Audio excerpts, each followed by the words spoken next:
Hello everyone and welcome to Wings A Kudan. My name is Yashodhara Singh Jumwal and welcome to my lecture series. Guys, कल की video में थोड़ा inconvenience था, उसमें एक technical glitch के चलते वीडियो थोड़ा ब्लरी था, बट हमने उसको तभी अपलोड किया था बिकॉज एवरीथिंग जो भी मैं पढ़ा रही थी पीछे बोर्ड पे एवरीथिंग वाज विजिबल, उसके बाद ही हमने उसको अपलोड किया था.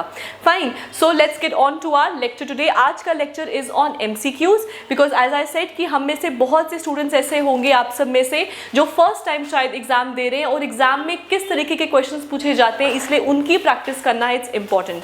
Fine, so let's get on to our today's lecture. So our first question for today is where are the headquarters और where is the headquarter of SAARC.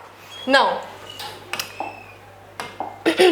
Last MCQ में भी हमारा ये क्वेश्चन था SAARC के ऊपर, लेकिन उसमें हेडक्वार्टर्स के बारे में हमने नहीं पढ़ा था. उसमें हमने पढ़ा था कौन कौन से इनमें से कंट्रीज नहीं है जो SAARC का पार्ट है. सो अगर हम SAARC की बात करें तो इनमें से ऐसी कौन सी कंट्रीज हैं जो इनमें से कौन सी कंट्री में headquarters of SAARC is there. First of all SAARC में कितनी कंट्रीज हैं? There are 8 countries. Fine, so इसका हेडक्वार्टर कहाँ पे? Option number 1 is it Kathmandu, option number B is it Manila, option number C is it Dhaka और option number D is it Jakarta. So SAARC का जो headquarters है it is at Kathmandu, Nepal. So कहाँ पे है? Kathmandu. And where is Kathmandu? Nepal. So यहाँ पे क्या है? SAARC के हेडक्वार्टर्स हैं. Fine. Question number 2. Question number 2. If the balance of payment of a country is adverse, then which institution will help that country? जब मैंने आपको organizations के बारे में पढ़ाया था and I told you about the related organizations which works with UN, उसमें हमने World Bank, IMF उनको cover किया था. So now we are talking about balance of payment. जब भी एक कंट्री में बैलेंस ऑफ पेमेंट का क्राइसिस आ जाता है उस टाइम पे कौन सा बैंक है या ऐसा कौन सा इंस्टीट्यूशन है उस टाइम पे कंट्रीज को हेल्प करता है? Option number 1 is it World Bank, option number B is it World Trade Organization, option number C is it International monetary Fund और option number D is it Asian Development Bank. Not to get confuse between World Bank and your IMF में और world bank में confuse नहीं होना है. जब ये पढ़ाया था उसमें आई टोल्ड यू वेरी क्लियरली कि जब भी हम इंफ्रास्ट्रक्चर बिल्डिंग की बात करते हैं उसमें world bank comes into action, but whenever there is balance of payment crisis उस टाइम पे which institution comes into action? It is IMF और इंटरनेशनल मॉनेटरी फंड. सो इसका आंसर क्या है? इसका आंसर है आपका international monetary fund. Fine, next question. Question number 3. Who issues? Okay, so who issues the special drawing rights in the following? Option number 1 is it World Bank, option number B is it World Trade Organization, option number C is it Asian Development Bank or option number D is it IMF or International Monetary Fund. Now 2 things to remember. Balance of payment and special drawing rights, ये दोनों के दोनों जब भी नाम आए so you have to remember it is associated with IMF और international monetary fund. Now balance of payment के बारे में we already discuss in the last lectures. Now special drawing rights. Now first of all special drawing rights क्या होती हैं?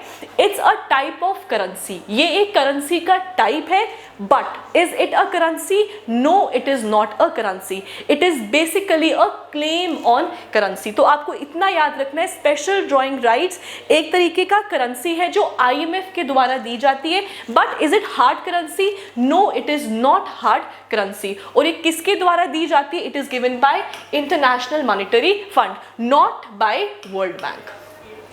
ठीक. Question number 4.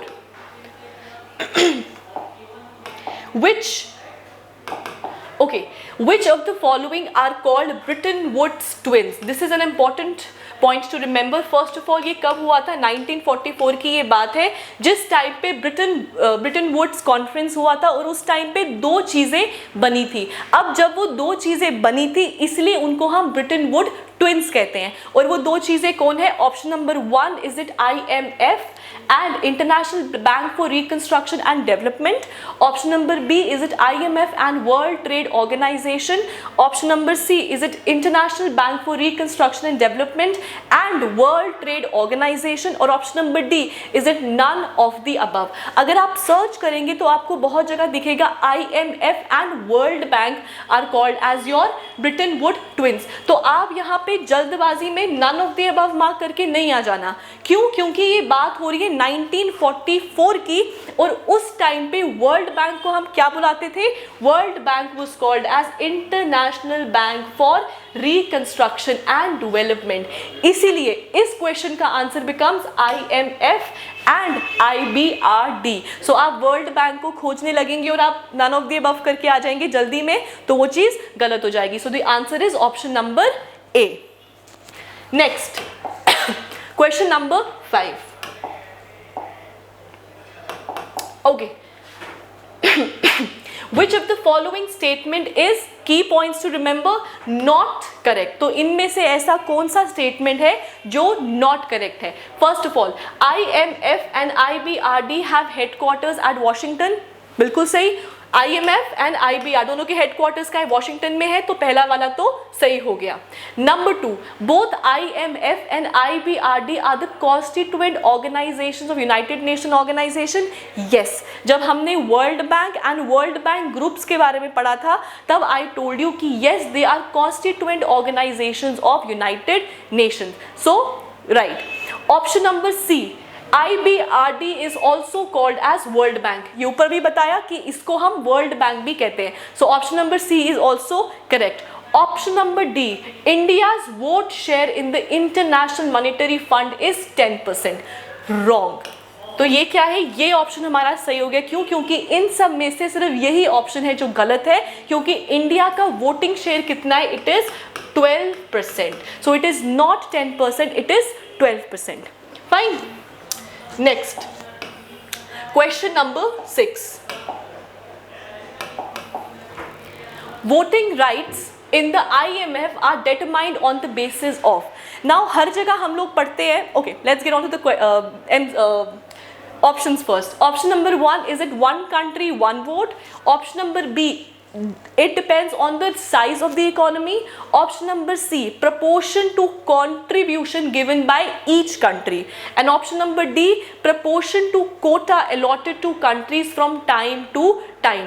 अगर हम वोटिंग राइट्स फॉर IMF की बात करें, देखिए हर जगह पे क्या होता है? One country one vote. तो अगर आपको वो चीज़ दिमाग में होगी तो आप ये क्वेश्चन गलत करके आ जाएंगे। सो आपको याद रखना है जब भी हम IMF की बात करें, it is not one country one vote.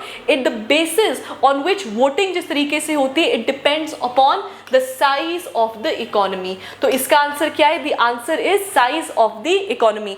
I will recommend, जैसे ही क्वेश्चन में पढ़ती हूँ तो आप अपना एक रफ सा एक पेज लेके बैठे और उस पर ऑप्शन मार्क करें, ताकि यू शुड नो कि आपका कौन सा, अगर आप तुक्का भी मारें तो आपका तुक्का सही बैठ रहा है या नहीं बैठ रहा है। ओके, एक जो हमने क्वेश्चन ऊपर पढ़ा था, ये स्पेशल ड्राइंग राइट्स वाला, ये आप चीज़ याद रखना, it is only eligible to who? It is only eligible to IMF के मेंबर्स।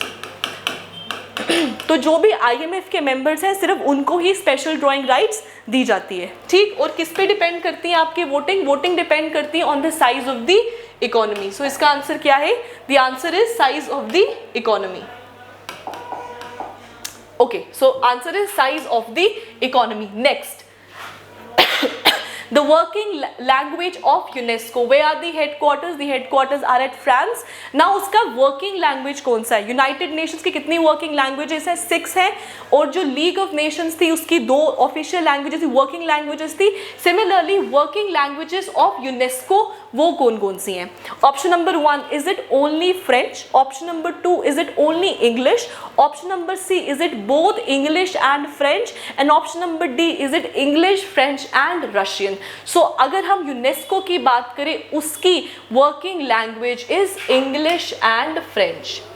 तो इतना याद रखें, इंग्लिश एंड फ्रेंच ओनली, ये दोनों क्या है? आपकी वर्किंग लैंग्वेजेस हैं आपकी यूनेस्को की। फाइन। ओके,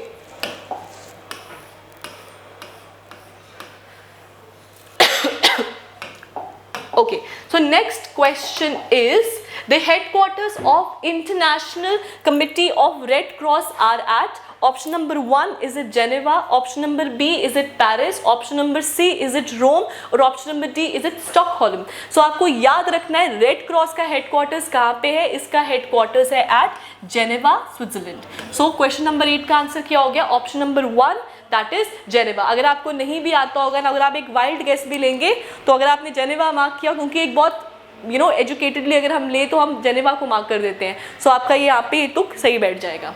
ठीक. Next, where was the headquarters of European Union located?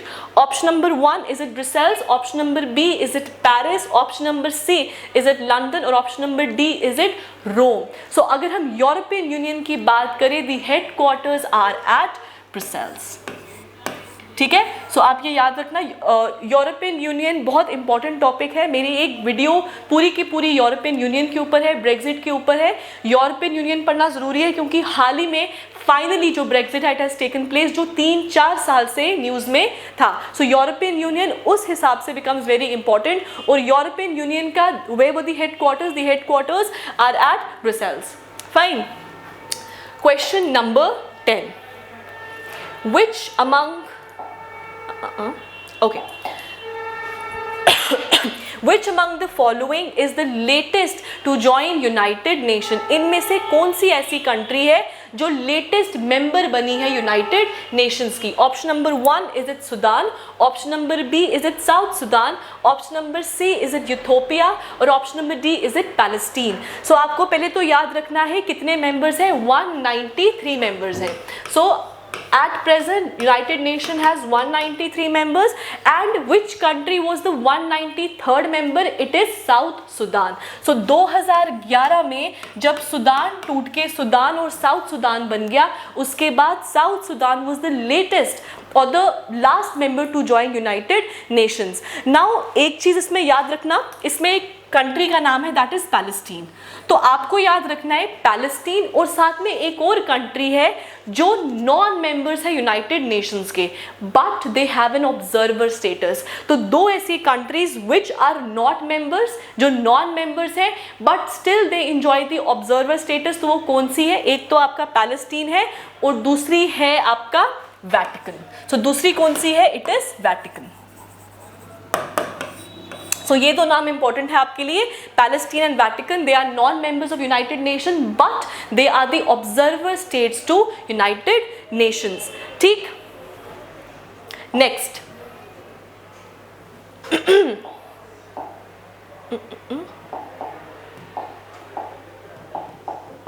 okay, next is question number 11. The member states of the United Nations organization have delegated the primary responsibility for maintaining world peace and security. तो अब ये क्या है? ये आपके organs हैं जो आपके 6 मेजर ऑर्गन्स हैं यूनाइटेड नेशंस के, उनमें से 4 के नाम दिए गए हैं यहाँ पे. तो हमको बताना है ऐसा कौन सा ऑर्गन है जिसका प्राइमरी फंक्शन क्या है कि उसको वर्ल्ड पीस और सिक्योरिटी को मेंटेन करना है. सो option number 1 is it general assembly, United nation general Assembly. Option number B is it Economic and Social Council, ECO, SCO. Option number D is it Security Council or United Nations Security Council. And option number D is it International Court of Justice or Hague Court of Justice or World Court. ठीक है. So इनमें से कौन सा है? तो वो कौन सा है इनमें से है जिसके नाम में ही सिक्योरिटी है, तो ऑब्वियस सी बात है कि वो वर्ल्ड पीस के साथ और सिक्योरिटी के साथ रिलेटेड होगा. So option number C is correct, that is United Nation security councils. Now general assembly, ECO, SOC, security council, इन सब के हेडक्वार्टर्स आर एट न्यूयॉर्क. जितनी भी आपकी मेन ऑर्गन्स है यूनाइटेड नेशंस के, they all have the headquarters at New York. Exception is only one, that is international court of justice, जिसको हम प्यार से हेग कोर्ट ऑफ जस्टिस भी कहते हैं. क्यों? क्योंकि ये एकमात्र ऐसा ऑर्गेनाइजेशन है, ऐसा मेन ऑर्गन है यूएन का जिसके headquarters are not at New York but they are at Hague, Netherlands. Fine. So world peace के साथ कौन सा रिलेटेड है आपका सिक्योरिटी काउंसिल. ठीक है. Next, when did India join United Nations? Option number 1, is it 1945? Option number B, is it 1947? Option number C, is it 1950? Or option number D, is it 1954? So the correct answer to this question is 1945. So India ने कब join किया था? 1945 में India became the member of United Nations, और उसी time पे जो है यूनाइटेड नेशंस बना भी था, और 24 अक्टूबर को हम वर्ल्ड वाइड सेलिब्रेट करते यूनाइटेड नेशंस डे। सो क्या है यूएन डे कौन से दिन पे आता है आपका? 24 अक्टूबर को हम जो है आपका यूएन डे भी मनाते हैं, और इंडिया ने कब ज्वाइन किया था? 1945 में ही ज्वाइन किया था। Next question, question number 13। Okay, the Secretary General of UNO is appointed. The Secretary General of UNO is appointed by option number 1, is it General Assembly? Option number B, is it International Court of Justice? Option number C, is it Security Council, UNSC? Or option number D, the General Assembly on the recommendation of Security Council? Importantly, जल्दबाजी नहीं करना है, आप पहला option general assembly देख के उसको mark मत करके आ जाना। यस, जब मैंने आपको पढ़ाया था आई टोल्ड यू कि जनरल असेंबली ही है जो इनके सेक्रेटरी जनरल को अपॉइंट करता है, but it is only done on the recommendation of security council. तो ऑप्शन नंबर डी इन सब में सबसे ज़्यादा अप्रोप्रिएट है, और ऑप्शन नंबर डी को आप मार्क करके आएंगे कि जनरल असेंबली, लेकिन on the recommendation of what? On the recommendation of Security Councils. Fine, कितने मेंबर्स हैं सिक्योरिटी काउंसिल के? They are 15 members, 5 are the permanent members of the P5 nations and 10 are the non permanent members, ठीक, जो 2 साल के लिए appoint होते हैं। चलो नेक्स्ट।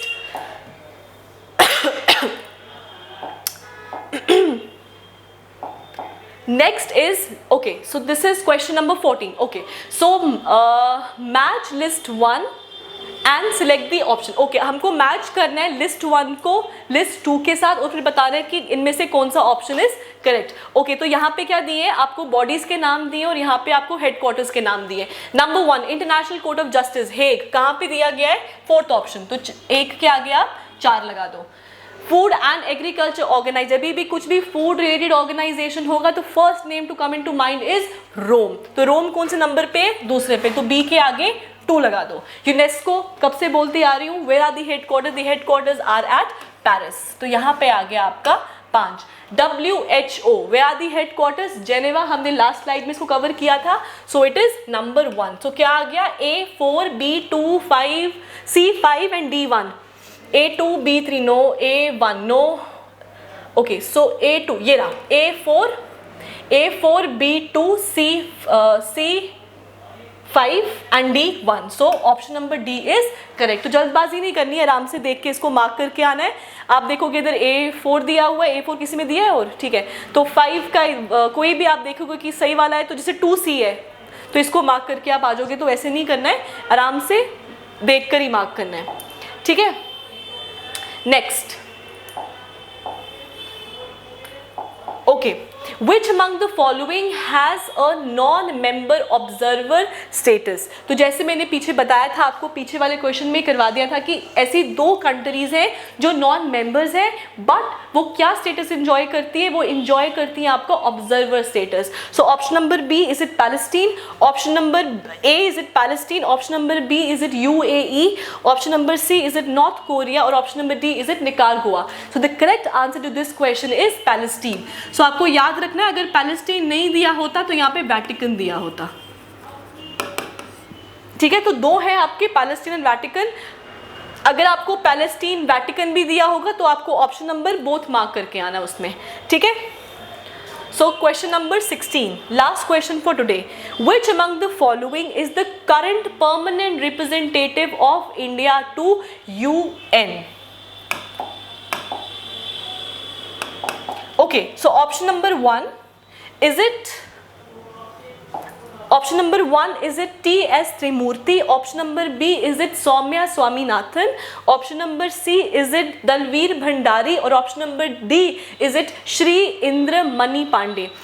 अब हु इज सौम्या स्वामीनाथन, जिनको चीफ साइंटिस्ट की तरह अपॉइंट किया गया है WHO का.